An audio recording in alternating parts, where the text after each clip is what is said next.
नमस्कार. आजच्या व्हिडिओमध्ये तुमचं सर्वांचं स्वागत आहे. आजच्या व्हिडिओमध्ये आपण पाहणार आहोत की किती म्युच्युअल फंड स्कीम्समध्ये आपण इन्व्हेस्टमेंट करायला हवं.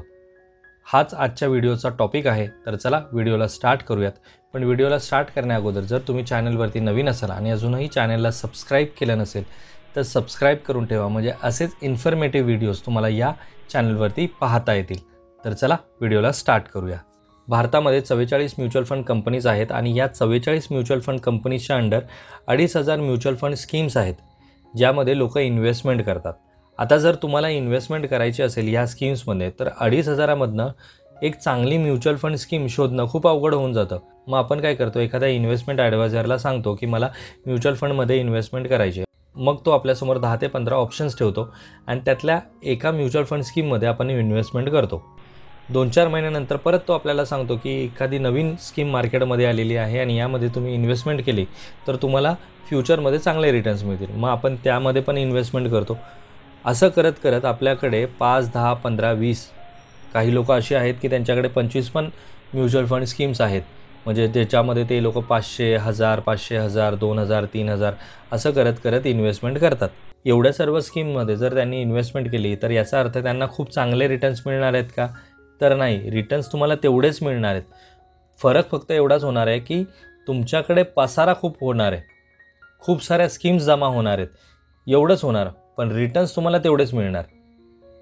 ते कसं ते मी तुम्हाला दाखवतो. इक्विटी म्युच्युअल फंडचे 3 मेन टाईप आहेत: large cap fund, mid cap fund आणि स्मॉल कॅप फंड. आता हे कसं काम करतात ते मी तुम्हाला दाखवतो. यातले लार्ज कॅप फंड काय करतात, लार्ज कॅप कंपनीजमध्ये इन्व्हेस्टमेंट करतात. म्हणजे भारतातल्या टॉपच्या 50 ज्या कंपन्या आहेत त्या कंपनीजमध्ये इन्व्हेस्टमेंट करण्याचं काम हे लार्ज कॅप फंड करतात. टॉपच्या लार्ज कॅप म्हणजे कुठल्या, तर बघा, Bajaj, Eicher, hero motor, Mahindra, Maruti Suzuki, Tata Motors या टॉपच्या 50 अशा कंपन्या आहेत, ज्यामध्ये बँकसुद्धा आहेत. ICICI bank, HDFC bank, SBI bank, state bank of India हे पहा इथे, SBI life insurance, Kotak Mahindra bank, अशा ह्या टॉपच्या कंपनीज आहेत ज्याच्यामध्ये सर्व मिक्स आहेत. अशा ह्या टॉपच्या 50 कंपन्या, मग ज्याच्यामध्ये फायनान्शियल सर्व्हिसेस, ऑटोमोबाईल, हेल्थकेअर अशा ह्या सगळ्या मिळून ज्या 50 कंपन्याज आहेत त्या 50 कंपन्याजमध्ये इन्व्हेस्टमेंट करण्याचं काम कोण करतं, लार्ज कॅप फंड करतं. मिड कॅप फंड काय करतं, तर 50 अशा कंपन्या, म्हणजे पहिल्या 50 नंतर ज्या पुढच्या 50 कंपन्या आहेत त्या कंपनीजमध्ये इन्व्हेस्टमेंट करण्याचं काम करतं. मग कुठल्या, तर MRF टायर आहे, ट्यूब इन्व्हेस्टमेंट आहे, Ashok Laylands, Bharat heavy electricals, त्यानंतर सुझलॉन एनर्जी, अशा ह्या टॉपच्या दुसऱ्या 50 कंपन्या आहेत ज्यांमध्ये इन्व्हेस्टमेंट करण्याचं काम करतं mid cap fund, mid cap कंपनीजमध्ये. आता स्मॉल कॅप कंपनीज म्हणजे कोणत्या कंपनी, ज्या एकदम स्मॉल आहेत. आपण इंडेक्स घेतलेला आहे 250 स्मॉल कॅप कंपनीजचा आपण इंडेक्स घेतलेला आहे आणि ह्या 250 अशा कंपन्या आहेत ज्या स्मॉल कॅप आहेत.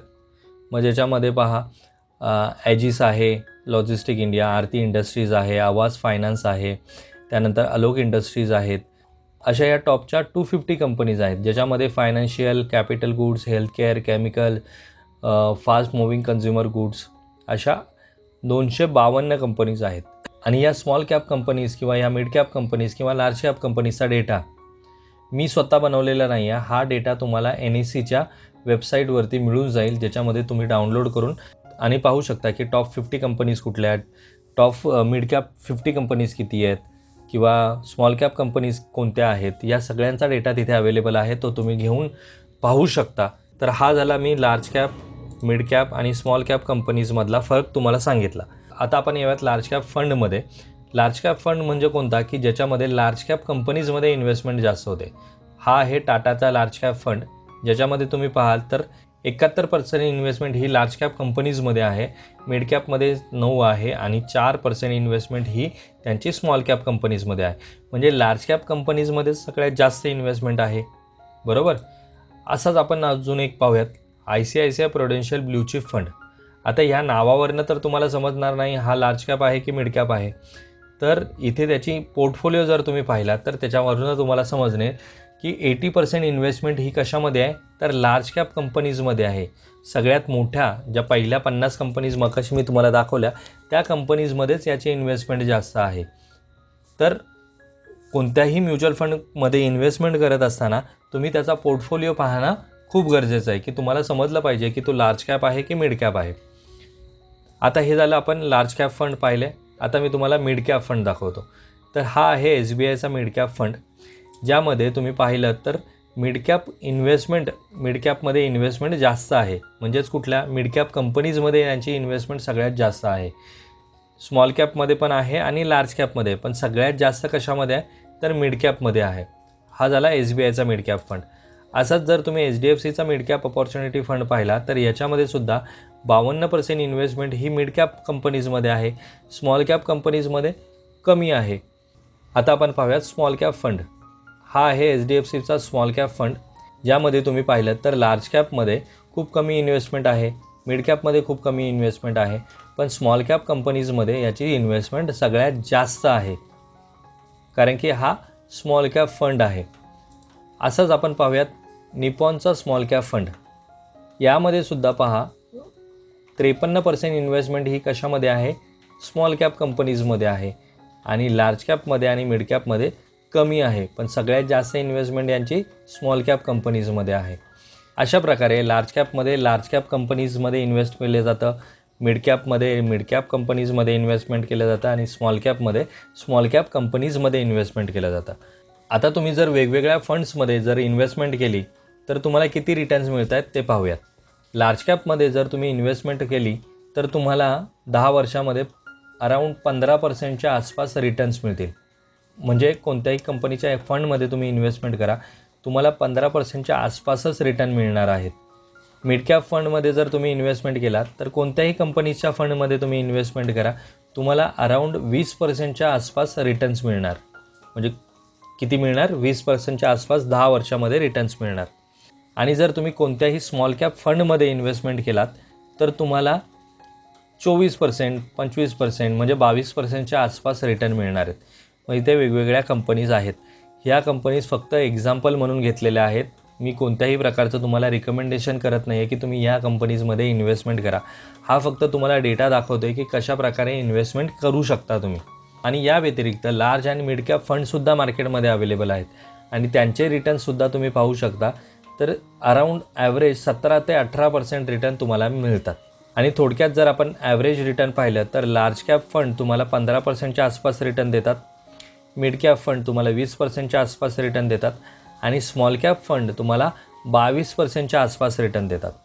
म्हणजे तुम्ही कोणत्याही कंपनीच्या फंड्समध्ये इन्व्हेस्टमेंट जरी केलीत तर तुम्हाला मिळणार किती आहेत 22%, इथे 20% आणि इथे 15%. आता आपण एक्झाम्पल घेऊयात. तुमच्याकडे 5 स्मॉल कॅप फंड्स आहेत. 5 जरी स्मॉल कॅप फंड असतील तरी तुम्हाला ॲव्हरेज रिटर्न तुम्हाला किती मिळणार आहेत 22%च. जर तुमच्याकडे मिड कॅप फंडचे 2-3 फंड असतील तरी तुम्हाला 20%च्याच आसपास रिटर्न मिळणार आहेत. किंवा जर लार्ज कॅप फंड्समध्ये जर तुमच्याकडे 2-3 कंपनीजचे फंड्स आहेत आणि त्यामध्ये जर तुमची इन्व्हेस्टमेंट आहेत तर तुम्हाला 15%च्या आसपासच रिटर्न मिळणार आहेत. म्हणजे स्कीम्स किती जरी असल्या तरी तुम्हाला रिटर्न्स मिळणारे जे आहेत ते फिक्स आहेत. मग तुम्ही 10-15 स्कीम्स का करायच्यात? तुम्ही एकाच स्कीममध्ये इन्व्हेस्टमेंट करा, जास्त पैसे इन्व्हेस्टमेंट करा एकाच स्कीममध्ये. म्हणजे तुम्ही लार्ज कॅप घ्या, मिड कॅप घ्या, स्मॉल कॅप घ्या, असे वेगवेगळ्या फंड्समध्ये इन्व्हेस्टमेंट करा.